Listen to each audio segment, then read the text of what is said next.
그래. 네. 예, 그러면 유 교수님 강의 계속해 주세요. 네네. 지금 제가 쓴 박사 논문에요. 27쪽 맨 아래에서 5째 줄부터 읽겠습니다. 이 노자에 대한 이야기를 지금 하고 있는데, 왜냐하면은 노자의 사상이 그 최재호의 동학 사상에 다 들어와 있기 때문에 이제 노자를 말씀드리는데요. 27페이지입니다. 27페이지다. 네, 거기는 76페이지. 우리 이상면 박사님이 눈이 좀 나쁘시군요. 여기입니다. 여기 좀 돌리시면 오케이. 여기 이제 떴습니다. 화면에 떴어요. 그 노자가 어떻게 썼냐 하면은요, 네, 도덕경 얘기입니다. Use uprightness to rule the state. 나라를 통치하려면은, 나라를 지배하려면은 정의라고 하는 개념을 사용해서 통치를 해야 된다. 또 군대는 전략을 가지고 군대를 다스려야 된다. 그러나 제국, 스테이트나 뭐 이런 작은 나라가 아니고 제국을 갖다가 제국은 무엇에 의해서 이기게 되냐 하면 바로 행동하지 않는 것에 의해서 제국은 다스릴 수가 있다. 어떻게 이것을 아느냐? 이제 이 이야기도 들어보면 참 무슨 얘기를 하고 계신가 할 정도예요. 28페이지 맨 첫째 줄에요. 이렇게 함으로써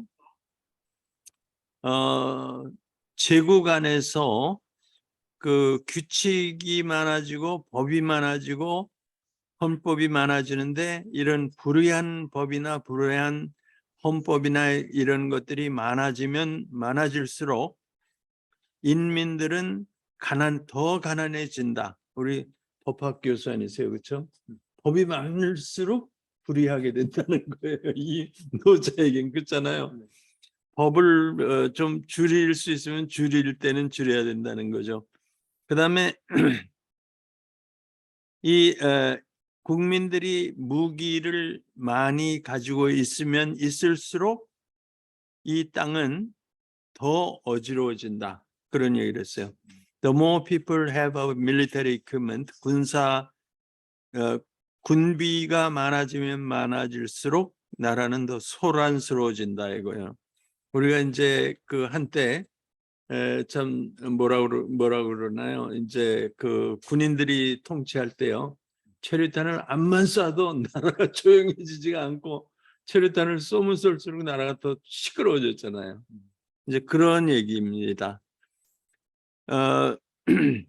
인간들이 기술을 많이 발명해내고 기술을 많이 사용하면 할수록, 그리고 그렇게 할수록 더 인간을 해치는 것들이 발명된다. The more skillfulness, 기술이 발달돼서 is displayed, 그런 것이 나타나면 the more harmful inventions arise, 더 인간을 해치는 것들이 나타난다 이거예요. 우리가 지금 뭐 석탄 개발해서 떼고요, 원자력해서 떼고, 뭐 지구에 있는 거를 많이 수탈하고 살았잖아요. 잘 살았는 줄 알았는데, 그리고 에어컨 틀어놓고 살고 그랬더니 지구 온도가 지금 자꾸 올라가지 않습니까? 그러니까 뭐 코로나에 걸리고 이상한 우리가 모르던 병이 땅속에서 나온다는 거예요.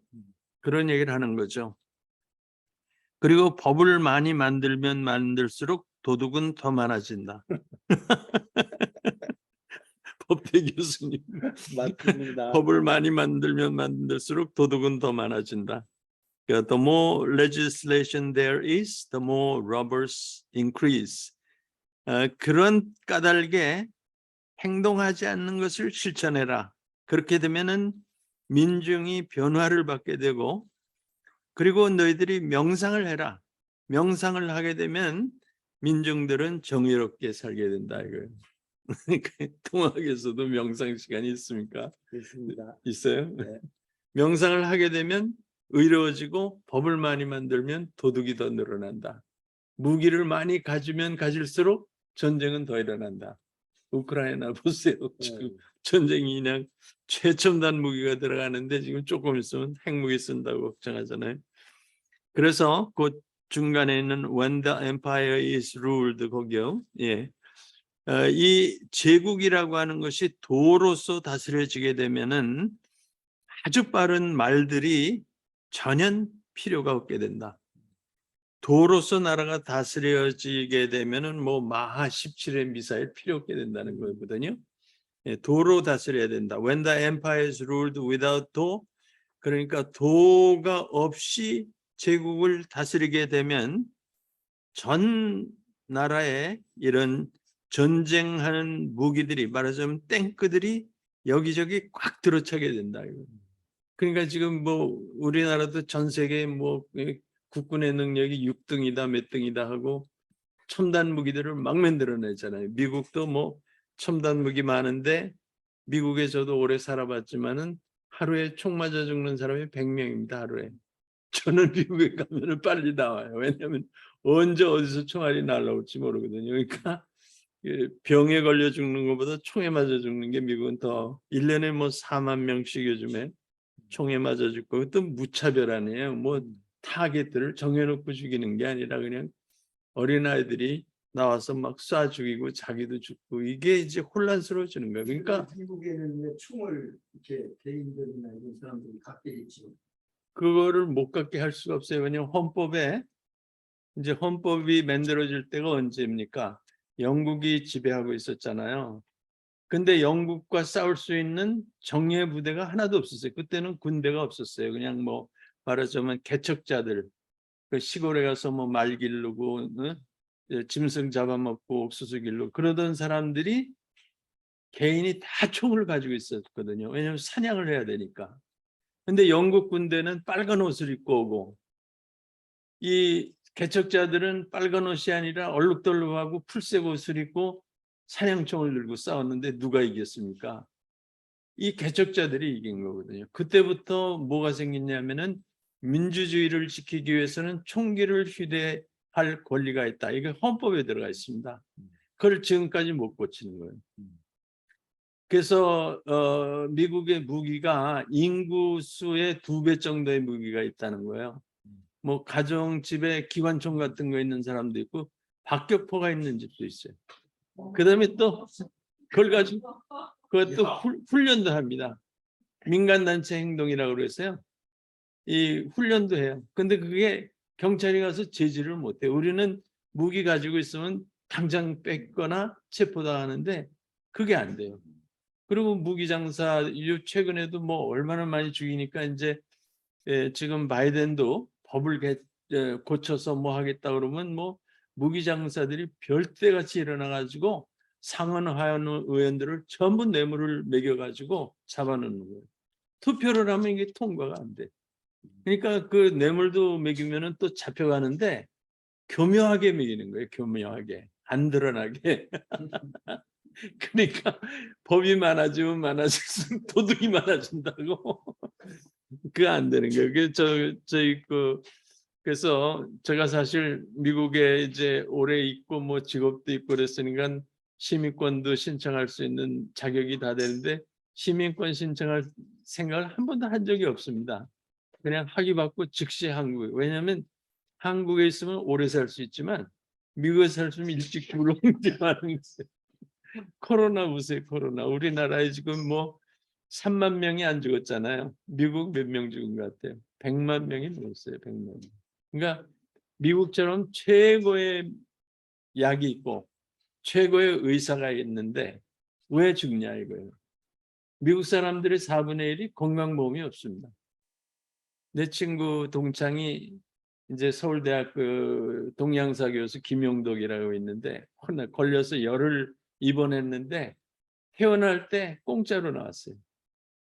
그런 나라가 어디 있어요? 미국에서는 이거 걸리면요. 트럼프가 코로나 걸려가지고 3일 치료받았는데 1억 원이 들었어요. 10만 달러.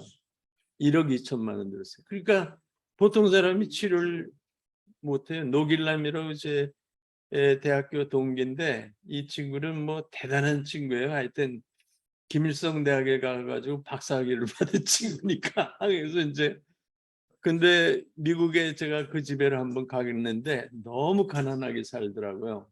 불쌍하더라고요.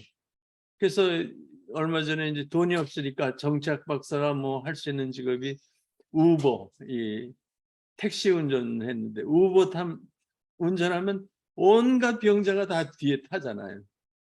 그 걸려가지고 코로나로 그냥 벌써 코로나 시작할 때 하늘나라 갔습니다. 그게 미국이에요. 그러니까 미국의 의학이 최첨단이어도 환자는 제일 많다. 미국의 최고의 무기를 가지고 있어도 자국민이 총에 맞아 죽는 수가 제일 많다. 우크라이나에서 죽는 것보다 훨씬 많이 죽는 거예요. 그러니까 우크라이나에 가 있는 게 더 안전하지. 이게 노자가 하는 분석이거든요. 그러니까 우리 노시 정치는 얼마나 머리가 좋을 이걸 알수 근데 예, 이월 노정연이라고 예, 노정연 예, 여자인데 예. 우리나라 여성으로서는 최고의 부산 보검장이 있어요. 어, 같은 도시입니다. 어, 노정연. 노정연. 예, 노정선. 빨리 가서 돈 좀 달라고 그래요. 제가 좀 돈이 필요한데. 이거 참, 이 노자의 글을 읽으면요. 저는 막 솔직히 얘기해서 뭐 이제 그 중산층보다는 조금 잘 사는데 뭐 재산이라는 게 별로 없는데 행복해요. 그냥 세 끼 먹을 수 있고 세 끼 내가 먹을 수 있는 뭐 고등어도 먹을 수 있고 불고기도 먹을 수 다 먹잖아요. 냉겨서 걱정이지. 내가 타고 다니는 자동차 있죠. 뭐 여우도 있고 토끼도 있고 다 있잖아요. 근데 그래서 노자를 이렇게 읽어보면 행복하게 사는 게 제일 좋은 거지 돈이 많은 게 행복한 건 아니에요. 돈이 많은 사람 치고 골치 안 아픈 사람 없어요. 우리나라에 돈 제일 많은 사람이 그냥 식물 인간으로 5년 있다 하늘을 가잖아요. 제 주변에 있는 사람들이 그러더라고. 돈이 한만 많아도 뭐하냐. 짜장면도 못 먹는데 돈 없이 자기 짜장면 먹으면 뭐하더라고. 제가 이제 이 노자를 그 13살 때는 도저히 무슨 얘기인지 이해를 할 수가 없었어요. 근데 이 1916년에 중국 사람이 이걸 영어로 딱 번역해 놨는데 무슨 얘기인지 알아듣겠는 거예요. 또 고대 중국말로 되어 있기 때문에 더군다나 그는 중국 사람들도 잘 해석을 못 하더라고요. 그저 공자 영화를 제가 봤는데 그 공자 영화에 보면은 번역을 할 수 없다고 하는 분이 상당히 많이 나옵니다. 중국 사람도 거의 고사성어 뭐 이거를 모르면은 이해를 할 수 없는 거죠. 그래서 내가 이제 그 노자를 번역해 준 분한테 참 고맙게 생각합니다. 계속해서 좀 읽어 드리겠어요. 그 28쪽에 밑에서 12번째 노자가 쓰기를 그런 얘기가 있습니다. If you desire to contract, you must have length. 내가 줄어들려고 하면 길어야 된다 이거예요. contract. 줄어들려고 하면 길지 않으면 줄어들 수가 없다는 얘기고요. 약하게 되려면은 힘이 있는 사람만 약하게 될 수 있다. If you desire to be weak, 약하고 싶으면 you must first be strength. 힘이 없는 사람은 약하게 될 수가 없다. 이런 역설적인 이야기를 하는데 이 말들이 참 좋습니다. 29페이지 위에서 6번째 줄에 노자는 말하기를 이제 이게 군사 전략에 대한 얘기가 또 나오거든요. 고대 가장 싸움을 잘하는 장군은 뭐라고 말하느냐? 나는 한 발자국을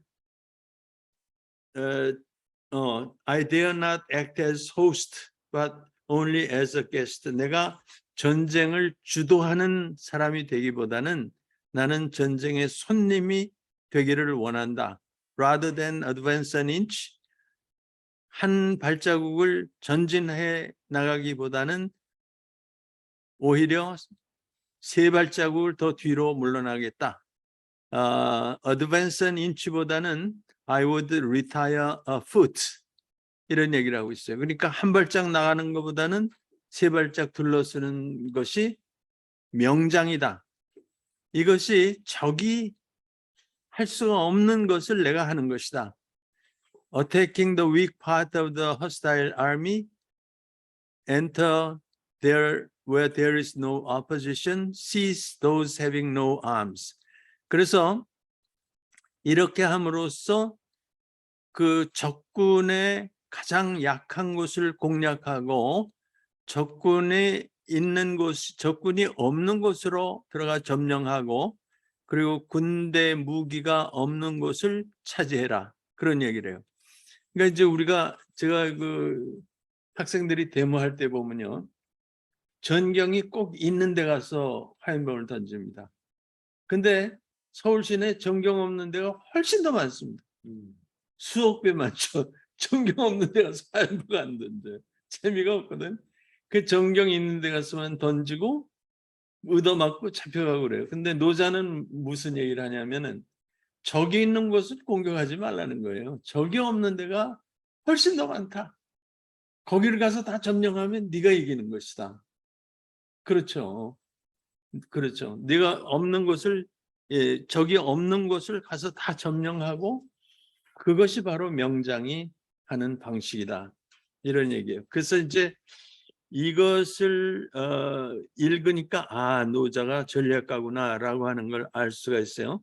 그 중간에 밑에서 한 20줄에 보겠습니다. The most 거기를 읽겠습니다. 예.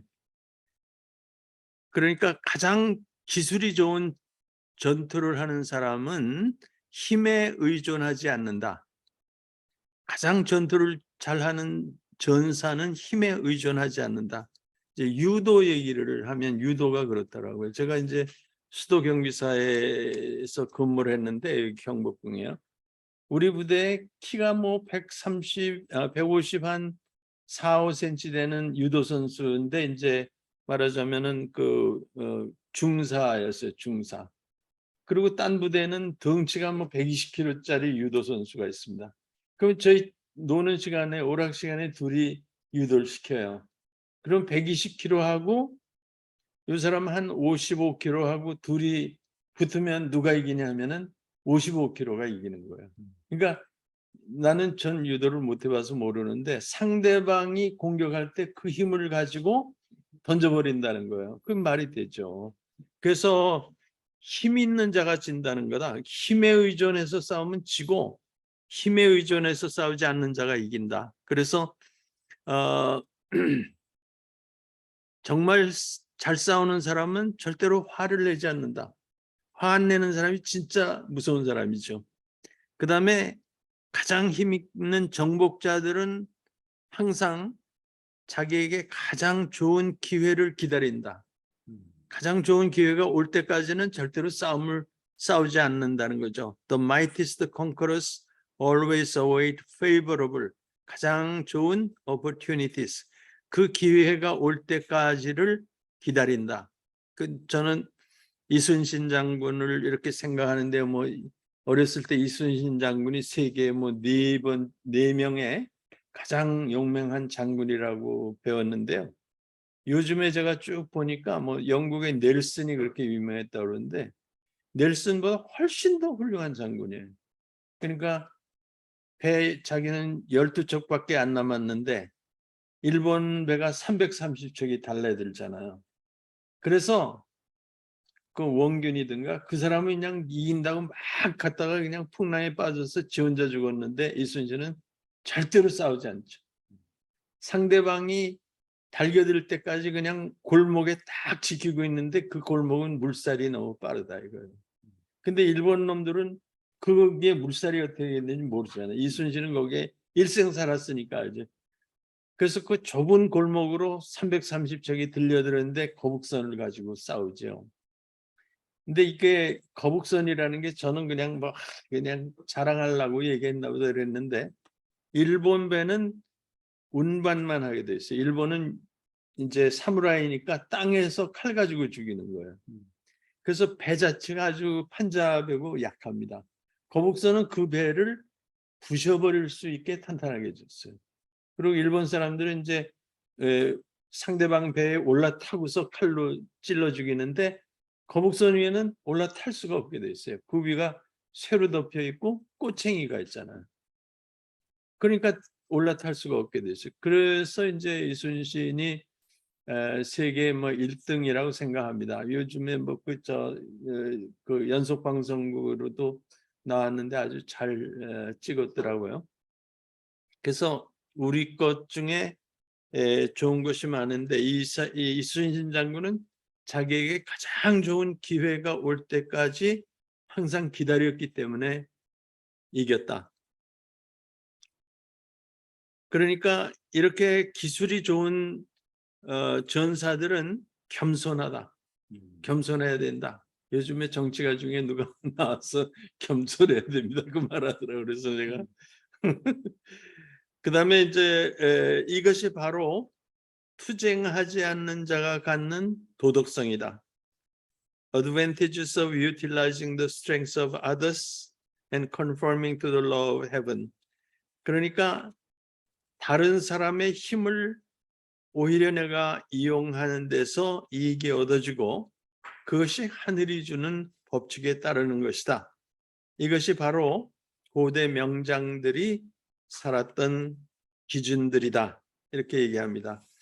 이런 것들이 참 저는 이제 실생활을 이렇게 해나가면서 마음에 드는 얘기들이에요. 이런 얘기들이. 그래서 이제 저도 이제 좀 이런 거를 몸에 담아서 이렇게 실천하려고 다 실천은 못하지만 이제 화도 되도록 잘 안 내고 제가 이제 그 74년에 연대 교수로 있는데 중앙정보부원이 와요. 그러면 그냥 중앙정보부원이 우리 총장 대하는 거를 정말 똥개 다루듯이 합니다. 그 나이가 한 30밖에 안 되는데 총장한테 고래고래 소리 지르고 뭐 그러니까 저도 이제 한번 잡혀갔다 왔거든요. 남산에. 근데 그냥 설교한 것 때문에 잡혀간 거예요. 딴 거 조직을 한 게 아니고 그때 민청학년 다 잡혀가고 김동길 뭐 어제 돌아가신 분도 1년 징역, 김창국 교수 구약학 교수입니다. 잡혀 그럴 때인데 이제 설교를 했는데 그냥 전화가 왔어요. 야, 여기가 미국인 줄 알아? 당장 같으니까 꼼짝 말고 있으라고.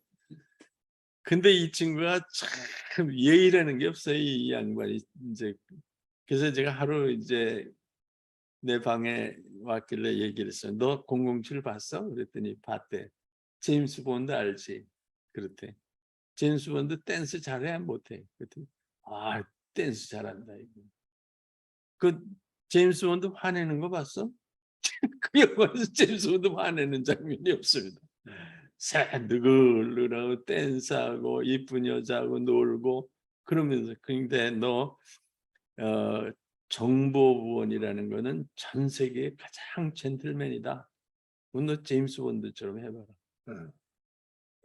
그 다음부터 절대 소리 안 지르. 이 친구 조용해졌어. 그 다음에는 이제 오는데 우리 학교는 기독교 학교니까 이제 그 성경책이 많아요. 기도원이라고 기증해서 이제 이렇게 쌓여 있어요. 그래서 오길래 한 권 줬어요. 너 이거 읽고 예수 믿으라고 주는 거 아니야. 응? 예수 믿으라고 개종할 필요 없어. 너 이 책은 말이야 전 세계에서 가장 많이 팔리는 책이야. 근데 네 아들이 입학시험 치는데 이 가장 많이 읽히는 베스트셀러에 대해서 시험 문제가 나오면 모르면 떨어진다. 연대 못 들어온다. 그러니까 아들 갖다 주라고 그랬더니 드디어 교수님 복음화 운동 시작하셨군요. 그래서 그거 바꿔놓는데요 3년이 걸렸습니다. 근데 제가 그 사람한테 한 번도 화를 안 냈어요. 그리고 항상 조크를 유머를 하는 거예요. 유머로 이렇게 돌리고. 둘째는 가족 걱정을 해줍니다. 야, 너 고3 아들 감기 걸렸다는데 낫냐? 이러면요 꺾어지는 거예요. 거기서. 그 나담당이 그냥 유도 선수고 체격이 뭐 너무 그 이제 연대 캠퍼스 다 담당하니까 어마어마한 사람인데 그렇게 3년을 지냈더니 그러고 제가 다시 이제 하버드로 가게 됐어요. 그랬더니 그 사람이 와서 뭘 했는지 아세요? 교수님이 없으면 이거 어떡합니까? 우리 큰일 났다. 미국 가지 말고 있어달라 그러더라고요. 아, 예, 그게 이제 노자의 전법이죠. 음, 노자의 전법. 그래서 하여튼 그다음에 이제 불교는 어떤가? 저희가 유교했고요, 음, 도교했고요, 불교인데 이게 이제 29쪽의 밑에 두 번째입니다. 여러분 불교에 대해서 얼마나 아시는지 모르지만 저는 뭐 어렸을 때 절에는 많이 갔는데 그게 뭔지도 모르고 그냥 하여튼 저는 기독교이니까 이단인 것 같은데 근데 또 목사들이 소풍 가면 다 절에 가더라고. 음, 그런데 그게 이제 뭐냐 이거예요. 그때 갔더니 불교에는 그 두 개의 그룹이 있어요. 어느 절에나 대개 이 두 개의 절간이 있습니다. 그게 미륵전이 있고요. 마이트레야 미륵전이 있고 아미타불, 남이아미타불하는 아미타 절이 있습니다. 그래서 보통 절에 들어가면 집이 세 채가 있어요. 가운데 대웅전, 그 중앙이죠. 왼쪽이 극락전, 그게 아미타전이에요. 극락전. 오른쪽에 미륵전이라는 게 있어요. 미륵전. 근데 그 중에 이제 아미타전이라는 거는 아미타불이라는 거는 뭐냐 하면은 말하자면 극락에 가려면은 마음을 다스려야 된다. 그래서 불교의 책을 보면은 참선을 하고 명상하는 거 그래서 저도 이제 그 용맹정진을 제가 해봤어요. 근데 숭산 스님이라고 하는 분한테서 그 하버드에 있을 때 받았는데 무료로 공짜로 뭐 사실 이제 그 학교의 숙제였어요. 다른 종교에 가서 같이 예식에 참여하면서 그 사람들이 어떤 그 가치를 가지고 사는가를 조사하라는 거예요. 소위 참여 관찰자 방법이라는 것을 해서 연구 보고서 하는 거예요. 근데 숭산이라는 스님이 브라운 대학 옆에 절을 세웠더라고요. 그 이제 갔습니다. 그랬더니 그게 원래 그 절이 이 말하자면 장례식장이에요. 미국의 장례식장이 이렇게 천정이 아주 높고 시신을 다 사람들이 볼 수 있게 이렇게 전시를 해놨거든요. 공간이 엄청 넓습니다. 근데 그거를 거기에다 이제 부처님들을 다 벽에다 그려놨더라고. 그리고 또 좋은 점은 뭐냐면 그때만 하더라도 한국 그로서리가 없었어요. 한국 그 마켓가 없었어요. 그게. 그러니까 그냥 그 먹는 게 이게 안 되잖아요. 된장찌개, 김치찌개를 먹어야 되는데 우리는 절에 가면 이 김치 주지, 된장 주지, 흰밥 주지, 뭐 밤 이제 채식주의자들이니까 이거 된장찌개 주는 게 그냥 환장하겠더라고요. 그래서 이제 절을 가는 중요한 목적이 이게 된장찌개 먹고 하루를 사는 거예요. 명상을 하는데 저보러 그래요. 그 숭산이 그 이제 기독교는 예배당에 가면 뭘 이렇게 써내라고 그럽니다. 이름 쓰고 생년월일 쓰고 주소 전화번호 쓰라. 절에는요 쓰라는 게 없어요. 과거를 묻지 않는 거예요. 과거 물어봤자 뭘 알겠어요. 알아봤자 개인정보 유출이지. 그런데 저를 딱 보더니 선생님은 왠 좀 도가 통하신 것 같습니다. 그러더니 이게 하루에 한 과씩 이제 가정교사식으로 하는데 선생님은 하루에 2과씩 나갑시다. 그 이제 16과인데 그거를 단번에 다 띄었어요. 그리고 맛있는 된장찌개 먹고 명상하는 거 배워주고 저한테 이제 그 나를 빼고는 다 미국 남자 여자 아이들 그때 히피들이 많았죠. 선생님은 제일 큰 부처님 그림 앞에 앉혀드립니다. 이건 특별히 그래서 이제 거기서 하루 종일 명상하면서 이 명상법을 거기서 터득했죠. 이렇게 하는 거구나. 근데 뭐 서양의 융이나 이런 분들이 하는 그 소위 정신 치료하는 방법하고 같더라고요. 제가 이제 상담학도 많이 하고 그랬는데 굉장히 좋습니다. 건강에. 그래서 그 후에 알고 보니까 숭산이라는 분이 아주 세계적인 분이에요. 현각이 제자고 그 제자들이 세계에 퍼져 있고 그리고 또 이 사람이 불교 혁명을 일으킨 사람이에요. 미국에 가서 조계종식으로 교리를 해가지고는 안 되거든요. 안 맞는 게 많습니다. 그러니까 자기 마음대로 다 용맹정진 1년 반 걸리는데 나한테 일주일 만에 용맹정진을 통과시켰어요. 그리고 이제 그분이 참 저녁이면은 강론을 하시는데 영어가 완전히 엉터리인 거예요. 근데 미국 학생들이 다 흥벌해서 무릎을 치고 말이죠. 그런데 영어로 책이 나오는 거예요, 이분이. 그 책의 제목이 뭐냐면 부처님 머리에 담뱃재를 떨어라. 그런 책이에요. 담배를 피다 보니까 버릴 데가 없어. 근데 부처님이 있어, 돌부처. 그래서 이 스님이 돌부처 위에다가 담배를 턴 거예요. 이 스님의 말이 뭐냐면 그건 부처가 아니라 돌이라는 거예요. 그러니까 돌이니까 그 이제 겨울에 스님이 추워서 죽겠는데 뗄 감이 없어. 근데 거기 부처님이 있는데 나무로 만들었어. 그래서 도끼로 팡팡 패가지고 그걸 불을 뗐어. 미쳤냐 부처를. 이건 부처가 아니고 나무라는 거예요. 이제 이분이 그렇게 강의를 하는데 그 엉터리 영어를 녹음을 해가지고 그 제자들이 다 말이 되게 만들어가지고 출판했어요. 그래서 제가 그걸 교과서로 이제 사용했는데 Dropping Ashes on the Buddha. 부다 머리에 담뱃재를 털어라.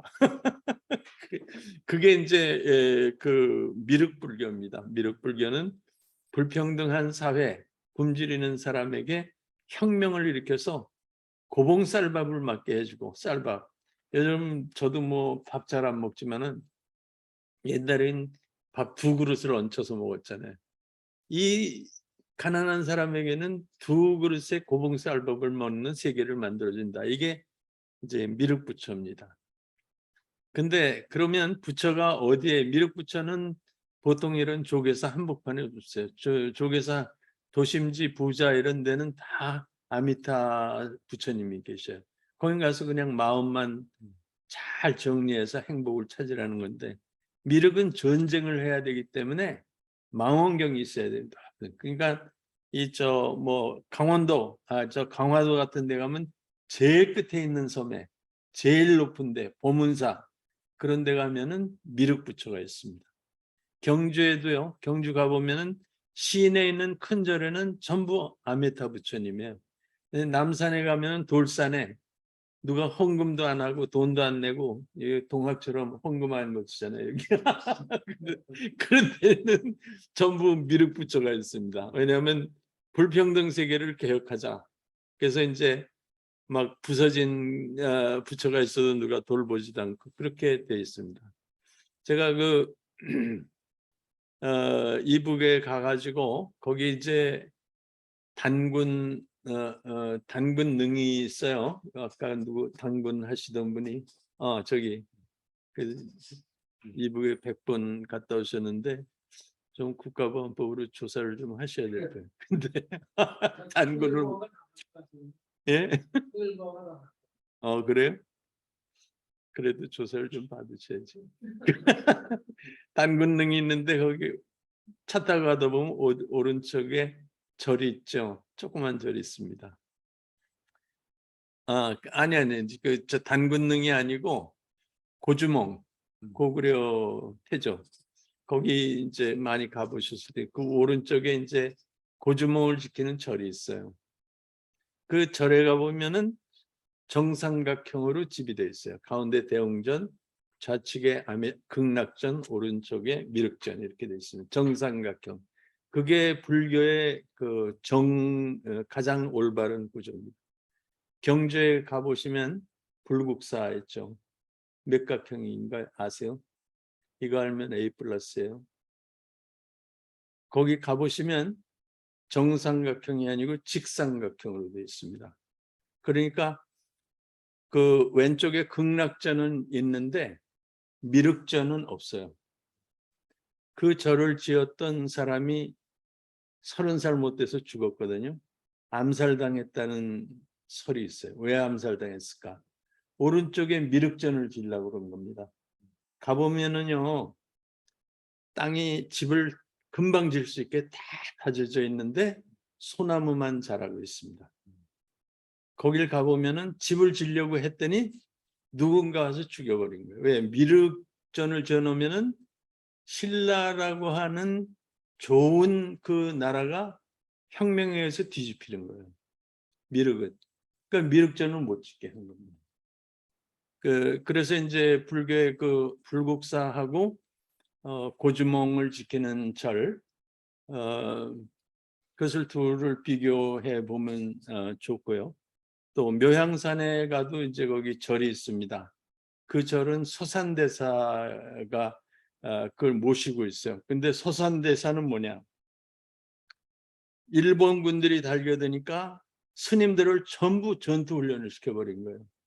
전사가 된 거죠. 승병이 된 거예요. 그러니까 그 묘향산 근처에는 일본군이 얼씬도 하지 못했다. 스님들 때문에. 그러니까 스님들이 무장투쟁을 하는 거예요.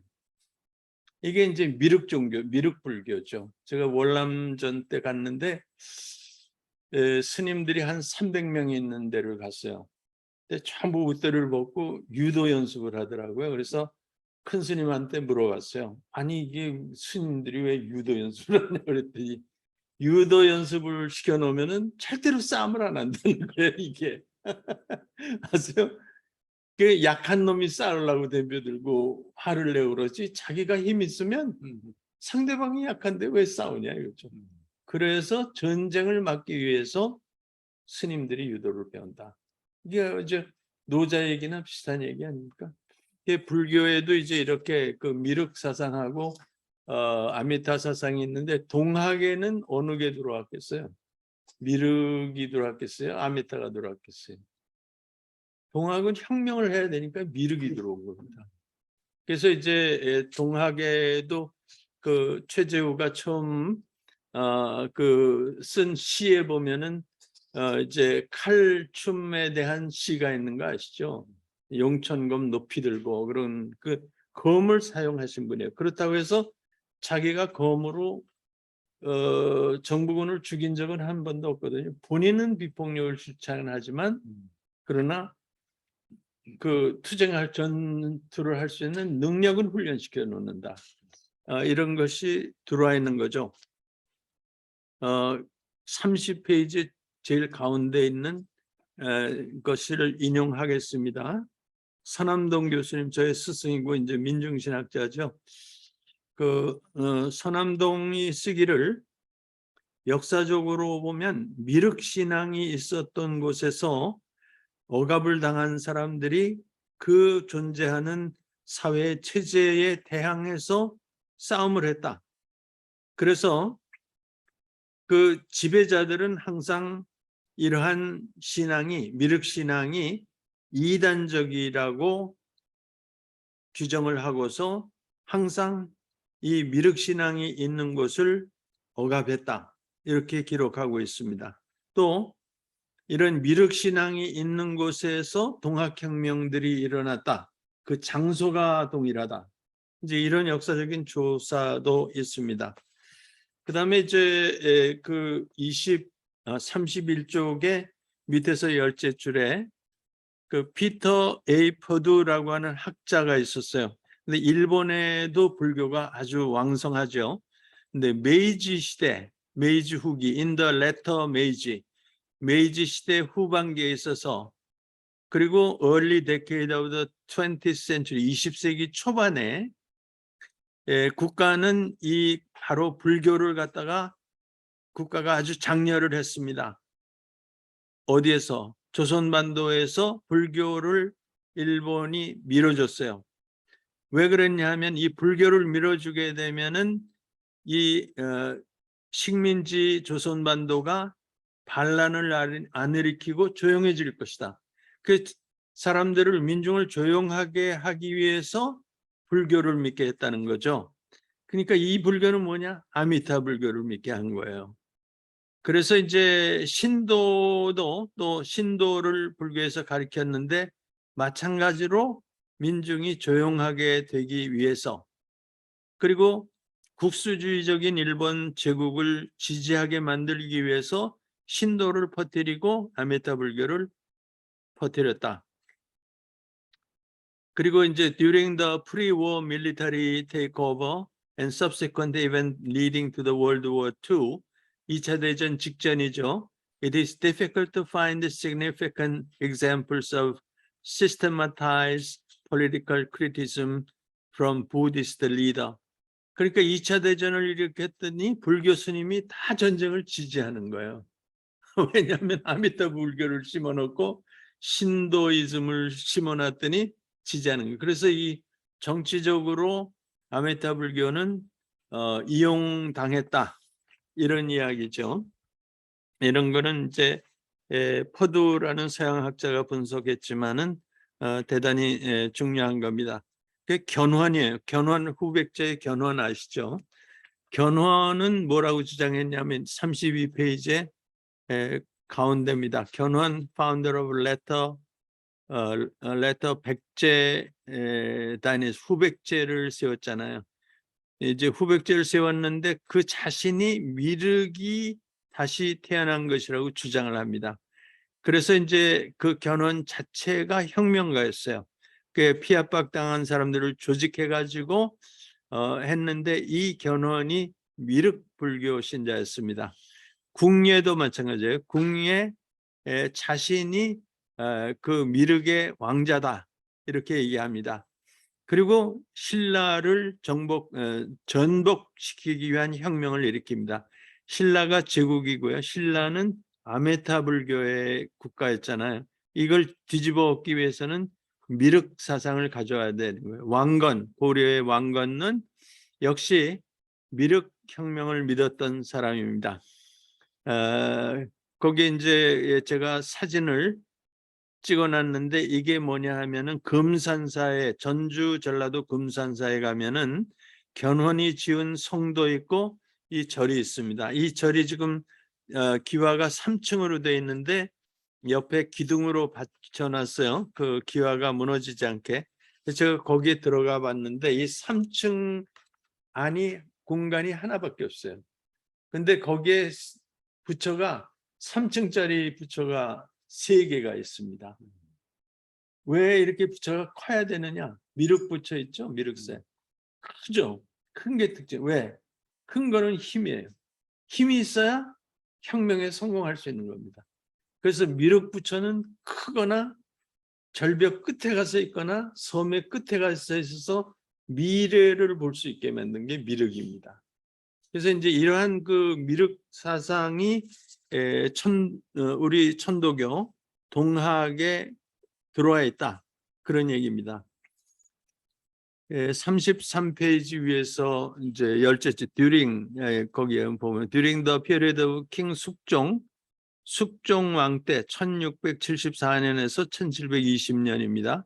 그때 우리 조선에는요 장길산이 있어요. 장길산 소설도 나오랬죠. 이 장길산은 미륵의 도둑이다라는 이름을 가졌고 게릴라 운동을 일으켜 가지고 그 당시에 유교의 정통적인 억압적인 국가를 정부를 뒤집어 엎는 운동을 했다. 서남동 교수는 쓰기를 어떻게 했냐면은 동학혁명은 이러한 전통을 이어받는 가르침이다. 그래서 표일초라는 분이 썼습니다. 코테이션한 부분인데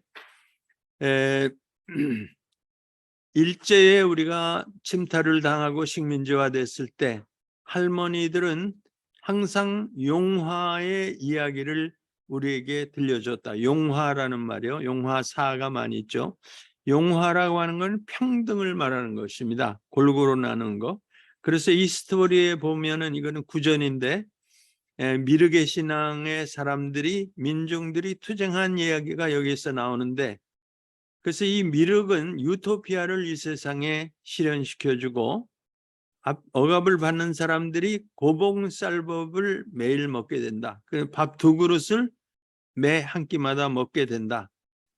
그래서 이 가난한 억압을 당하는 농민들이 오랜 동안 꿈이 이런 세상, 이런 유토피아, 이런 미륵의 유토피아에 살게 된 것이다.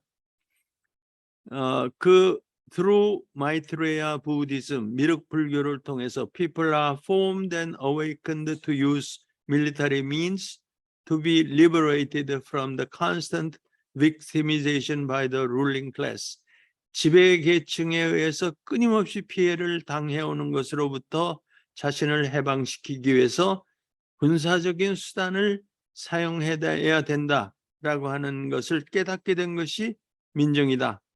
그렇기 때문에 geographical location, 지리를 보면 볼 것 같으면 그 위치가 동학 레볼루션, 동학혁명이 일어난 곳에서 바로 미륵 신앙이 번성했다고 하는 것을 알 수가 있다. 그러니까 신라 시대 그때 미륵 신앙이 번성했던 그 자리에 그 후에 동학혁명이 일어난다는 거예요. 그러니까 미륵의 신앙이 실천적으로 최재우, 최시영, 전봉준의 그 동학 운동에 일어났다는 겁니다. 그 다음으로 이렇게 넘어가겠습니다. 그래서 이제 34쪽 첫째 줄입니다. 서남동 민중신학자는 이렇게 얘기합니다. 아미타 신앙과 미륵 신앙은 갈등을 일으키는 두 개의 신앙이다. 그리고 그 교리에도 그리고 그 역사적인 나타남에 있어서 미륵 신앙과 아미타 신앙 두 개의 불교는 갈등을 일으키고 있다. 일본과 중국에서 아메타 불교는 그 아주 번성했는데 그러한 곳에서는 미륵 불교는 사라져 버리고 없다. 그리고 이 미륵 불교의 전통을 찾아보기가 없게 된 것이 중국이나 일본이다. 그러나 조선반도, 코리아, 고려에 들어올 것 같으면은 it is still alive together with Amita Buddhism. 아메타 불교와 더불어서 미륵 불교는 아직도 번성하고 있다. 그런 겁니다. 여기 이제 우리 이 천도교 옆에 조계사가 있는데요.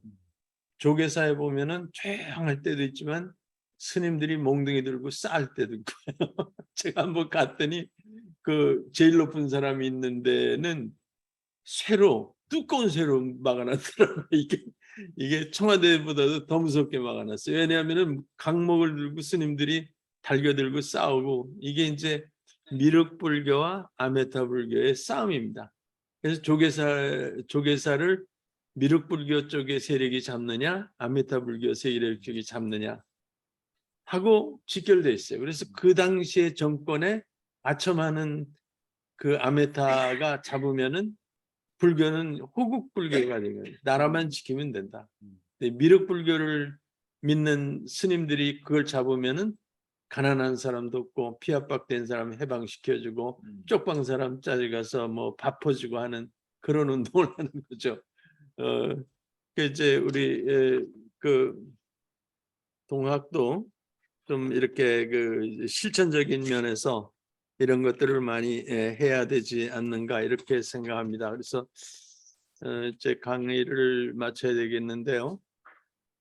저희가 7시에 시작했는데 지금 9시인 것 같은데 그래서 저는 이제 제가 이 동학을 배우게 됐다는 걸 행복하게 생각하고 최재우, 최시영, 전봉준 그 사적지를 제가 지도에서 보고 찾아가고 그럽니다. 이제 밤에 제가 이제 강원도 횡성 지역을 이렇게 지나가는데 거기에 그 동학군들 800명이 죽은 곳이 있어요. 마을이. 근데 밤에 가서 그걸 사진으로 찍었습니다. 그 번쩍번쩍하는 옛날. 이제 거기 갔더니 조그만 주유소가 엉터리 주유소가 있는데 아주머니한테 여기 그 동학군이 죽은 묘가 어디 있냐 그랬더니 저쪽 언덕이라고. 그래서 가서 이제 깜깜한데 사진을 막 찍었어요. 그 동네에 식당이 하나밖에 없어요. 짜장면집 조그만 거. 거기 가서 이제 짜장면을 시켰는데 웬 사람이 둘이 들어오더니 나를 등을 쥐고 이렇게 쓰더라고. 그래서 전 직감했죠. 이게 사복 형사가 들어왔구나. 제가 간첩인 줄 알고.